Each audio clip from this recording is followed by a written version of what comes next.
Hi, welcome back to our channel Coding Expert. Myself Mahesh Kumar कमावत. I hope all of you are well and good. और आज के video में हम सीखने जा रहे हैं स्विच स्टेटमेंट क्या होता है और इसका कब हमें यूज़ करना चाहिए. तो चलिए दोस्तों स्टार्ट करते हैं. एक्सकोड पर क्लिक कीजिए, देन फाइल में जाइए, न्यू पे जाइए और न्यू प्रोजेक्ट क्रिएट कर लीजिए. प्लेटफॉर्म आईओ सेलेक्ट कर लीजिए, ऐप सेलेक्ट कर लीजिए, देन नेक्स्ट पर क्लिक कर दीजिए. एंड अपन स्विच सीखने जा रहे हैं तो इस प्रोजेक्ट का नाम दे देते हैं अपन स्विच स्टेटमेंट.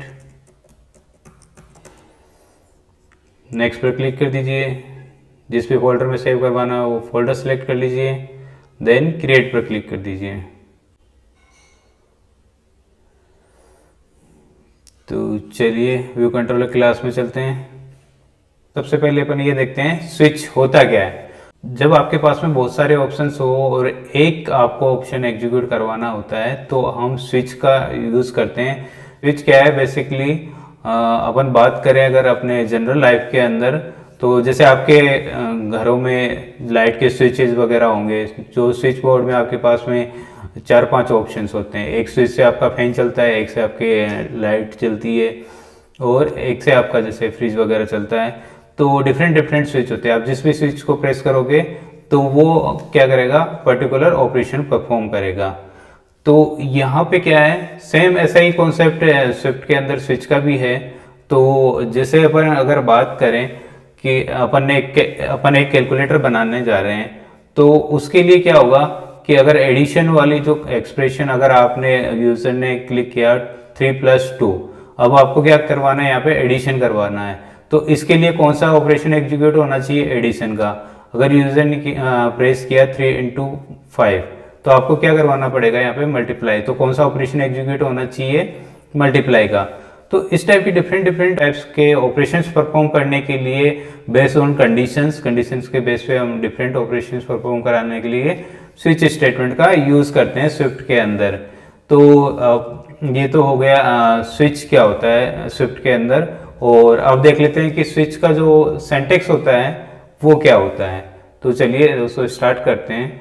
स्विच का सिंटैक्स लिखते हैं अपन. स्विच का जो सिंटैक्स है वो देख लेते हैं. यहाँ पे प्री डिफाइंड भी इसका सिंटैक्स आता है. तो आप अगर ये वाला सेलेक्ट करोगे स्विच स्टेटमेंट तो आपके पास में ये इसका सिंटैक्स आ जाएगा. यहाँ पे आप जो भी वैल्यू आपको पास करनी है, जैसे 3×5 था तो आप 3×5 पास कर दीजिए. मतलब वैल्यू क्या है, एक तरह से एक्सप्रेशन है जो आपके स्विच को ये बताएगा कि आपको कौन सा केस एग्जीक्यूट करवाना होता है.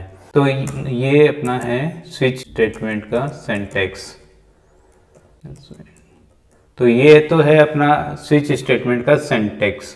तो स्विच स्टेटमेंट का सिंटैक्स क्या होता है, स्विच कीवर्ड का यूज करेंगे, देन एक्सप्रेशन, यहाँ पे जो भी आप एक्सप्रेशन देना चाहते हो जिसके बेस पे आपका स्विच ऑपरेशन परफॉर्म करेगा. यहाँ पे केसेस होते हैं. इन केसेस में आप जो भी कंडीशन चेक करवाना चाहते हो वो होगी और उनके बेसिस पे जो इन केसेस के अंदर कोड होगा वो एग्जीक्यूट होगा. अपन प्रोग्रामेटिकली इम्प्लीमेंटेशन देखने से पहले अपने को क्या करना चाहिए, इसका फ्लो चार्ट समझना चाहिए कि ये कैसे वर्क करता है. तो चलिए फ्लो चार्ट पे चलते हैं अपन.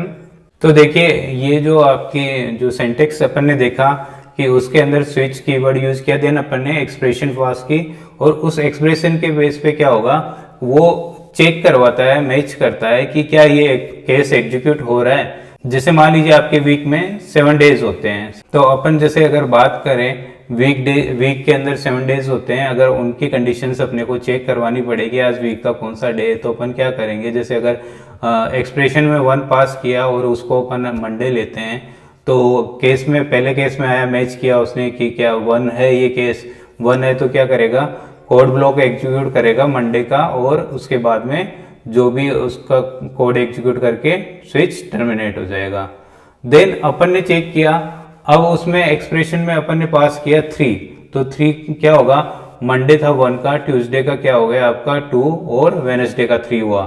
तो यहाँ पे क्या हुआ, एक्सप्रेशन के अंदर क्या आया, वैल्यू आई 3 आई. तो केस 1 के अंदर तो 1 था तो 1 से 3 मैच नहीं हुआ, तो क्या हुआ, नो हो गई कंडीशन. तो नो फॉल्स हो गई. तो फॉल्स के अंदर क्या होगा, सेकंड केस के लिए वो टेस्ट करेगा. अब उसने चेक किया सेकंड केस एग्जीक्यूट हो रहा है, नहीं, क्योंकि केस 2 है और वैल्यू हमारी क्या है 3 है, तो दोनों मैच नहीं हो रही, तो क्या होगा, कोड ब्लॉक 2 वाला एग्जीक्यूट नहीं होगा। अगर कंडीशन फॉल्स होती है तो उसके अंदर क्या करता है, नेक्स्ट केस एग्जीक्यूट होता है। तो यहाँ पे केस 3 एग्जीक्यूट होगा, और 3 में क्या था, वैल्यू क्या आई थी हमारी एक्सप्रेशन में 3 आई थी, और यहाँ पे केस भी क्या है 3 है, तो कोड ब्लॉक 3 एग्जीक्यूट हो जाएगा और उसके बाद में स्विच स्टेटमेंट टर्मिनेट हो जाएगा। अब जैसे मान लीजिए अपन ने 4 एक्सप्रेशन के अंदर वैल्यू 4 सेंड की, यहाँ पे केस 1 मैच नहीं हुआ, केस 2 मैच नहीं हुआ, केस 3 भी मैच नहीं हुआ, और केस 4 हमने दे नहीं रखा, तो क्या होगा, उस केस में जो रिमेनिंग डेज है उनके लिए क्या होगा, डिफॉल्ट वाला जो कोड है वो कोड ब्लॉक एग्जीक्यूट होगा, देन उसके बाद में स्विच स्टेटमेंट टर्मिनेट हो जाएगा। तो ये तो था अपन ने इसको फ्लो चार्ट से समझा, और अब अपन क्या करते हैं, इसको प्रैक्टिकल इंप्लीमेंट करके देखते हैं। तो चलिए दोस्तों चलते हैं कोड पे। तो यहाँ पे वही अपन करते हैं कि लेट एक वेरिएबल बना लेते हैं, डे कौन सा है वो ले लेंगे अपन, और इस वीक डे, वीक का कौन सा डे है, जैसे अगर मैं 1 लेता हूँ, और यहाँ पे वीक डे पास करना होगा मैं, क्योंकि ये वैल्यू है हमारी। और पैटर्न के अंदर क्या होगा, कौन सा डे आपको लेना है, जैसे 1 केस 1 हो गया, इसके अंदर क्या करेंगे, कोड ब्लॉक में अपन प्रिंट करवा देते हैं कि ये मंडे होगा। तो हमने केस 1 में क्या दे दिया, मंडे। इम्प्लीमेंट करते हैं केस 2। केस 2 के अंदर क्या आएगा अपना, केस 2 का कोड ब्लॉक यूज करेंगे, एग्जीक्यूट करेंगे अपन, और प्रिंट करवाते हैं यहाँ पे ट्यूसडे। अब इसी प्रकार से अपन केस 3 ले लेते हैं। केस 3 के अंदर अपन क्या प्रिंट करवाएंगे, केस 3 में अपन प्रिंट करवाएंगे वेडनेसडे। केस 4 के अंदर अपन प्रिंट करवाएंगे, केसेस अप्लाई करने के बाद में आप सेमीकोलन जरूर लगाएं, प्रिंट थर्सडे। देन हम जो भी रिमेनिंग डेज है उनके लिए क्या करते हैं, डिफॉल्ट केस एग्जीक्यूट करवा देते हैं, यहाँ पे अदर डेज कर देते हैं ना। तो जो भी इन 4 डेज के अलावा वैल्यू आएगी वो क्या करेगी, तो डिफॉल्ट वाला कोड स्टेटमेंट है वो एग्जीक्यूट हो जाएगा। तो चलिए अपन इसको रन करा के देखते हैं। ये जो वार्निंग है विल नेवर बी एग्जीक्यूटेड, क्योंकि अपन ने यहाँ पे स्टैटिक कंडीशन दे रखी है 1, तो ये क्या कर रहा है, कंपाइलर चेक कर रहा है कि जो केस 1 है वो एग्जीक्यूट हो रहा है, उसके अलावा कोई से भी आपके केस एग्जीक्यूट नहीं होंगे। तो आपने कोड अननेसेसरी लिखा है, बट ये अननेसेसरी इसलिए दिखा रहा है क्योंकि अपने को कंपाइल्ड स्टैटिक वैल्यू दी है, बट जब भी हम प्रोग्राम करते हैं या कोई प्रोजेक्ट बनाते हैं तो उसके अंदर वैल्यू डायनेमिक होती है, और उस टाइम पे ना हमें पता होता है ना कंपाइलर को होता है, वो रन टाइम पे जो वैल्यू आती है उसके बेस पे हमारा स्टेटमेंट एग्जीक्यूट होता है। तो डोंट वरी, इस वार्निंग को इग्नोर कीजिए अभी के लिए। तो अपन इसको रन करवा देते हैं। स्विच के अंदर जो वैल्यू आ रही है वीकडे के अंदर वो 1 आ रही है, तो 1 के अंदर कौन सा केस एग्जीक्यूट होगा, मंडे। तो डिबग एरिया में देखेंगे जो हमारी वैल्यू प्रिंट होगी वो होगी मंडे।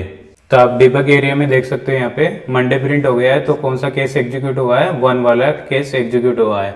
अब यहाँ पे अगर वीकडे की वैल्यू मैं 3 कर देता हूँ तो कौन सा एक केस एग्जीक्यूट होना चाहिए, अपना वेडनेसडे वाला केस एग्जीक्यूट होना चाहिए। केस 3 एग्जीक्यूट होगा और प्रिंट करवाएगा वेडनेसडे। तो देखिए आप, केस 3 एग्जीक्यूट हुआ है और प्रिंट हुआ अपना वेडनेसडे। और अगर मैं यहाँ पे 5 कर देता हूँ तो वैल्यू क्या आ रही है अपने स्विच के अंदर 5। तो केस 1 के अंदर 5 है, नहीं है। केस 2 के अंदर 5 है, नहीं है। केस 3 में भी 5 नहीं है। केस 4 के अंदर भी मैच नहीं हुआ, तो कौन सा केस एग्जीक्यूट हुआ, डिफॉल्ट केस एग्जीक्यूट हुआ है। और क्या प्रिंट कराएगा ये, अदर डेज। तो ये अपना स्विच स्टेटमेंट का वर्क था। तो अब आप ये सोच रहे होंगे कि यार ये काम तो अपन क्या कर सकते हैं, इफ एल्स और एल्स इफ का यूज करके भी कर सकते हैं। जी बिल्कुल कर सकते हो आप, ये चीज इससे भी कर सकते हैं, लेकिन नीट एंड क्लीन कोड के लिए आप स्विच स्टेटमेंट का यूज कीजिए, क्योंकि इसका कोड नीट एंड क्लीन रहता है। जब आपके पास में मल्टीपल कंडीशंस होती है तो आप स्विच की स्टेटमेंट का यूज कीजिए, और इससे क्या होगा, आपका कोड नीट एंड क्लीन रहेगा। तो आपको प्रोजेक्ट समझने में, कोई और भी डेवलपर वर्क करेगा तो वो इजी टू अंडरस्टैंड होगा। तो आज की वीडियो में अपन ने देखा कि स्विच स्टेटमेंट क्या होता है और इसका यूज हमें कब करना चाहिए।